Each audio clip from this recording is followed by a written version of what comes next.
Hello, you.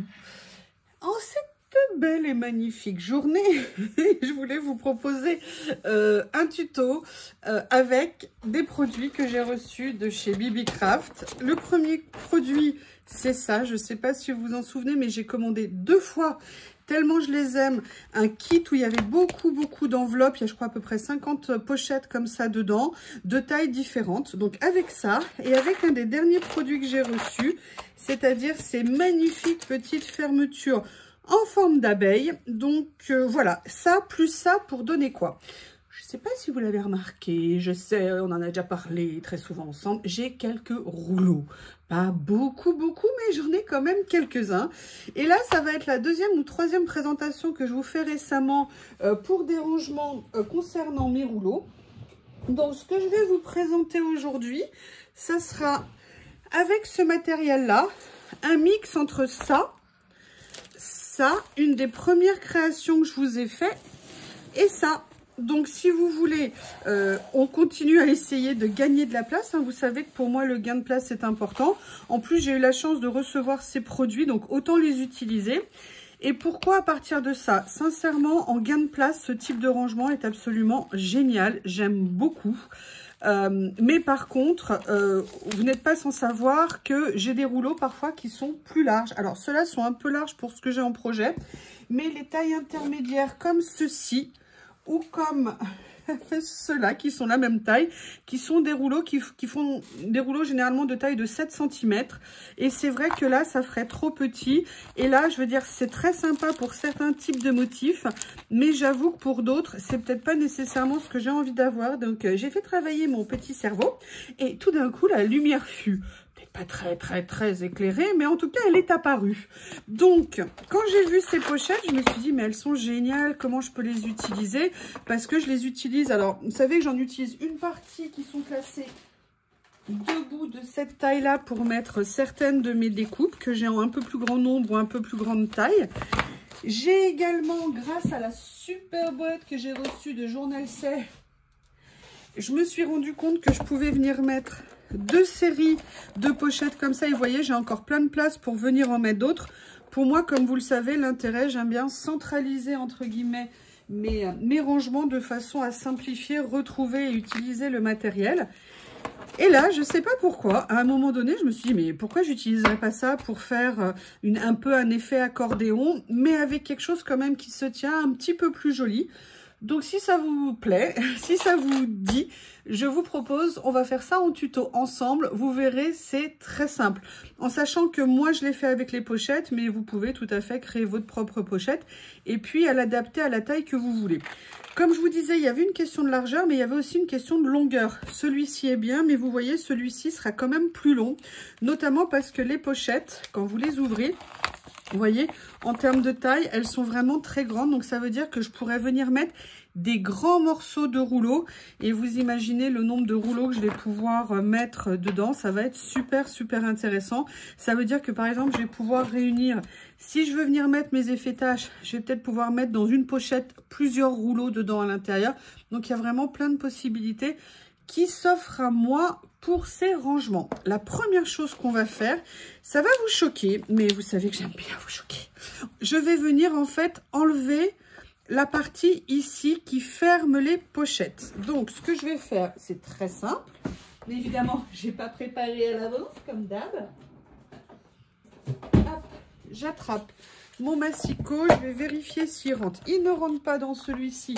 Donc, je vais être au bon vieux massicot à lame. Sinon, on peut le faire au cutter. Hein. Comme ceci. Donc, je me mets bien là. Je vais bien tenir. Et vous voyez, je viens et comme ça, ça me donne des pochettes ouvertes. Donc là, je vais venir. Je voulais en faire à peu près une 12aine dans ma créa. Donc, ce que je vais faire... Je vais venir les couper, vous voyez, je positionne bien en sachant que c'est du plastique, donc ça a un petit peu tendance à bouger. On tient bien ici pour essayer de faire une jolie coupe. Vous voyez, la deuxième, elle est mieux que la première, on va dire. Et je vais venir couper mes pochettes comme ça. Hop, hop. Après, de quoi on va avoir besoin? Alors là, je ne vais pas vous le montrer parce que je ne l'ai pas encore coupé. Je vais revenir avec toutes les découpes des papiers de fond que j'ai utilisé. En fait, j'ai utilisé un carton, mais c'est une très très grande plaque qui fait 100 par 70 de large, donc je ne peux pas vous la présenter. C'est des grandes plaques de carton de 1 mm d'épaisseur, donc vous pouvez très bien utiliser aussi des fonds d'album, vous savez, de blocs de papier de chez Action, ou alors d'autres papiers un petit peu épais, voire du papier 300 grammes pourrait largement suffire pour venir faire les découpes.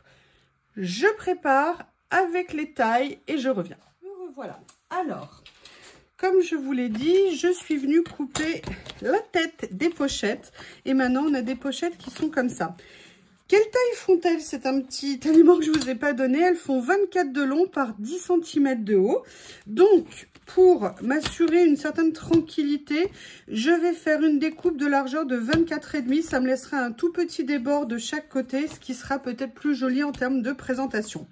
Donc là, comme je vous disais, je suis venue chercher un carton que j'avais de 1 mm. Pour faciliter la tâche, j'en ai coupé un petit morceau, mais pas pile poil parce que la plaque était vraiment très grande.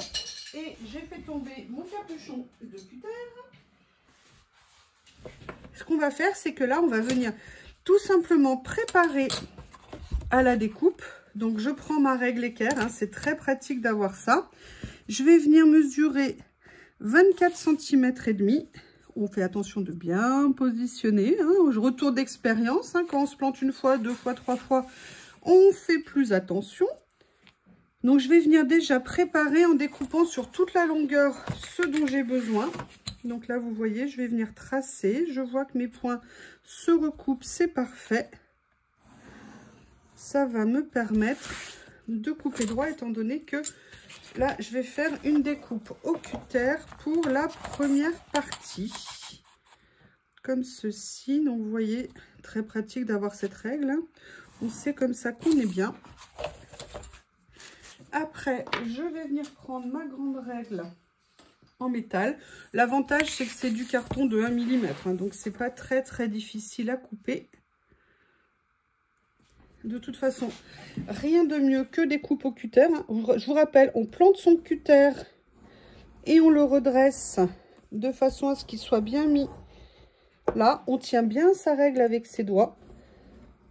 Et on repasse, s'il le faut, pas en biais comme moi, mais tout droit pour couper. Après, on a généralement... Si on a besoin, vous voyez, ces lames coupent très bien, il faut juste les changer. Et bien évidemment, je n'avais pas changé ma lame. Sinon, sincèrement, n'allez pas investir dans des massicots qui coûtent une blinde. Parce que de toute façon, la plupart des cartons, on ne les coupe bien qu'au cutter. Donc maintenant, une fois que j'ai ça, je vais venir découper les morceaux nécessaires dont j'ai besoin. Excusez-moi, je reprends ma respiration. Donc là, le premier morceau dont j'ai besoin, ça fait 10. Donc, je vais faire une première découpe à 10,5. Donc, je viens tracer et après, je viendrai découper. Vous voyez, l'avantage, c'est que c'est comme ça. Et l'avantage également, c'est que ça vous permet d'aller droit après. Donc, on peut enchaîner les coupes sans faire de place. Ensuite, j'ai besoin d'un morceau de... Vous voyez, là, il me manque 1 mm. C'est un peu dommage. Je vais régulariser... comme ceci. Voilà, je vais juste réépaissir mon trait. Donc là, je vais partir ici. Vous voyez, il me manque encore. Ouais, c'est parce que c'est là où j'ai mon cutter a dérapé. Donc là, il me faut 5 cm. Donc, je vais aller à 15,5. Pareil ici, 15,5. Ça me fait ma deuxième bande.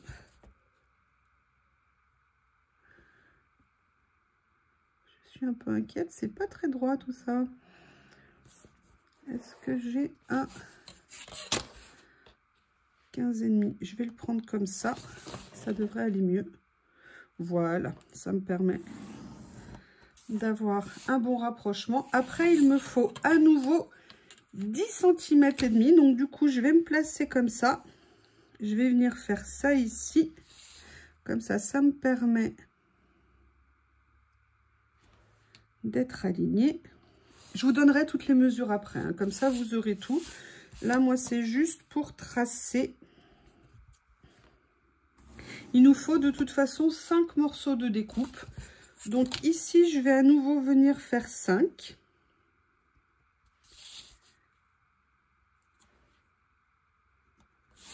Voilà. Donc, vous voyez l'avantage de pouvoir tracer comme ça. C'est qu'il n'y a pas de perte. C'est très bien. Et là, je vais venir faire une découpe à 4.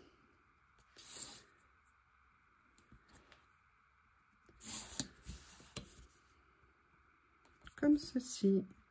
Allez, je découpe et je reviens quand c'est découpé. Voilà, je suis venue découper l'ensemble de mes cartons.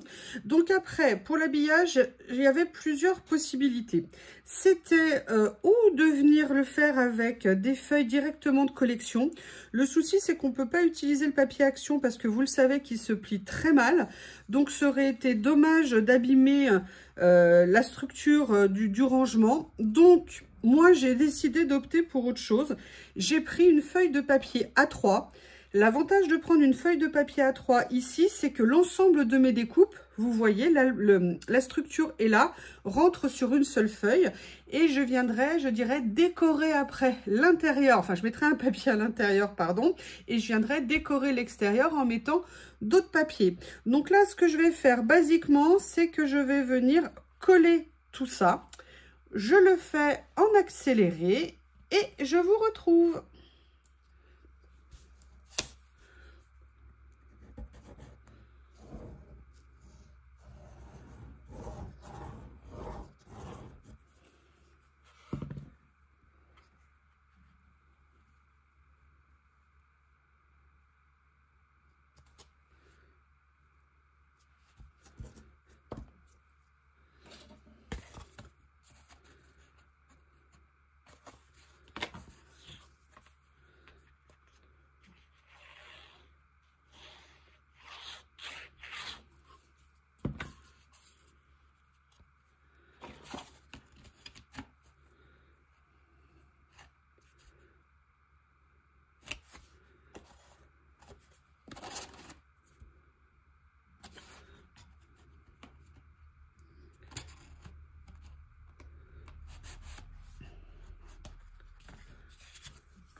Allez, vous voyez, j'essaie de faire les plis, mais je suis trop impatiente. Ça n'est pas encore sec. Ce que je vais faire, c'est que je vais venir commencer à préparer. Donc, vous savez qu'ici, on vient découper les angles pour permettre de faire les rabats. Alors, l'avantage d'utiliser une grande page de A3 dans le modèle que je vous ai donné, c'est qu'on peut tout mettre dessus. Ça évite les plis, ça évite de couper. J'ai rallongé finalement la partie qui va être devant, mais je vous donnerai les dimensions corrigées. Et là, je vais venir couper les angles pour commencer à faire l'assemblage, le fermer. En sachant que de toute façon, l'important c'est de bien couper, de bien coller. Je vais vous montrer sur les côtés, enfin les pros des albums et du cartonnage ont l'habitude, de façon à éviter. Alors d'habitude je ne coupe pas arrondi, d'habitude je coupe droit. Donc là je vais faire comme d'habitude. Là par contre je l'ai ouvert un petit peu trop, je fais n'importe quoi. En fait j'aurais dû venir un petit peu rétrécir, mais c'est pas bien méchant.